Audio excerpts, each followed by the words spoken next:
আসসালামু আলাইকুম। এখন যে খাঁচাটি দেখতে পাচ্ছেন এটা হলো মূলত একটি 3 তলা বিশিষ্ট পাখির খাঁচা। 3 তলায় 6 খোপ করা হয়েছে। প্রতিটা খোপের সাইজ হলো 24x24 এবং উচ্চতা হলো 20 ইঞ্চি করে।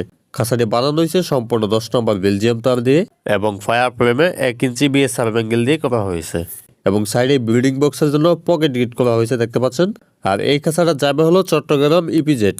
এগুলো শুধুমাত্র অর্ডারের মাধ্যমে বানানো হয়, অর্ডার ব্যতীত এগুলো আমাদের কাছে বানানো থাকে না। অর্ডার দিয়ে আপনারা আপনাদের পছন্দ মতো যে কোনো সাইজ এবং যে কোনো ডিজাইনের সকল পোষা প্রাণীর খাঁচা আমাদের কাছ থেকে বানিয়ে নিতে পারবেন। এছাড়া আমাদের কাছ থেকে আপনারা উন্নত মানের কবুতরের দাপড়িও বানিয়ে নিতে পারবেন। এগুলো আমরা কেজি দরে অর্ডার নিয়ে থাকি এবং সারা বাংলাদেশে ডেলিভারি দিয়ে থাকি কুরিয়ার সার্ভিসের মাধ্যমে। আজ এ পর্যন্তই। সবাই ভালো থাকুন, সুস্থ থাকুন। আল্লাহ হাফেজ।